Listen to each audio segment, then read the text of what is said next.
Сәлеметсіздер ме оқушылар? 5-ші сынып қазақ тілі сабағы. Бүгінгі сабағымыздың тақырыбы 10-шы сабақ қиял шығармашылық бастауы. Оқу мақсаты оқылым және тыңдалым материалдары бойынша негізгі ақпараттарды сақтай отырып жинақы мәтін жазу. Қиял күші барлық нәрсенің негізі. Сіздің күтіп тұрған көркемдіктің фрагменті секілді. Қиял күші білімнен де маңызды. Альберт Эйнштейн. Ендеше оқушылар, мына бір бейне жазбаға назар аударамыз. Шын мәніне келгенде қиял дегеніміз өте ғажайып дүние. Алланың адамға беретін негізгі байлығының бірі осы қиялдай білу қасиеті. Ғалымдардың пікірінше, қиялдай білу қасиеті басқа жан-жануарларға тартылмаған.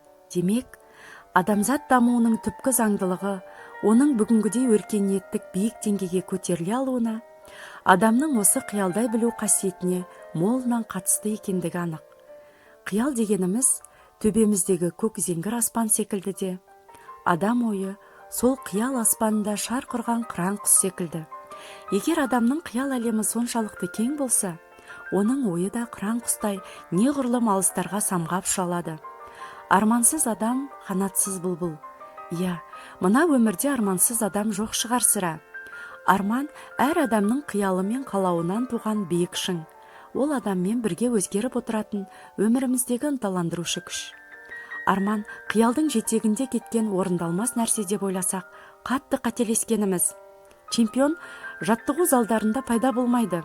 Адамның ішіндегі құлшыныс, арман, мақсат чемпионды тудырады деген әлемді мойындатқан былғары қолғап шебері Мұхаммед Али.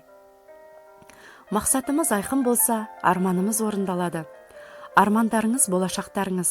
Бұйыртса, болашақта өз істеріңіздің шебері болып, өз салаларыңыздың эвересіне табан тіреп тұратын күнге де жетеді деген үміттемін. Ғабиден Мұстафин, арман деген көп белес, біріне шықсаң бірі бар демекші.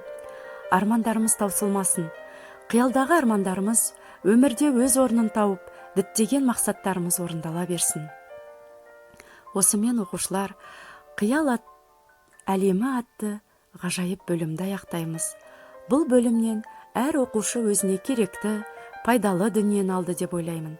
Армандаңыздар, армандар міндетті түрде орындалады. Оқушылар, бейне жазбамен таныс болсақ, ендеше мына жұмбақтардың жауабын табамыз және зат есімнің түрлеріне қарай ажыратып, ауызша жауап береміз. Жаңбыр жауып басылды, аспан шайдай ашылды, қызыл сары жасылды, көкте бір зат асылды. Қолы бар, саусағы жоқ, мойны бар, басы жоқ. Ағайынды бәрі, шықса көк, түссе сары. Ендеше оқушылар, жазылым тапсырмасын орындаймыз, дәптерімізді ашып, бүгінгі күн ретін жазамыз. Бірінші тапсырма: негізгі зат есімдерді бір қатарға, туынды зат есімдерді екінші қатарға қойып жазыңыздар. Келесі тапсырма оқулығымыздың 110-шы бетіндегі 9-шы тапсырма. Сөз жұмбақ құраймыз. Сөз жұмбаққа қойылатын талаптар: біріншіден, ортада қиял деген тірек сөз шығатын болуы керек. Екіншіден, сұрақтар қысқа әрі түсінікті болуы тиіс. Келесі тапсырма балалар: мен кім боламын тақырыбында өз ой тұжырымдарыңызды жинақтап, 60-70 сөз көлемінде мәтін құрап жазасыздар. Және мәтіннен зат есімдерді тауып, сұрақтарын қоямыз. Осымен сабағымыз аяқталды. Сау болыңыздар.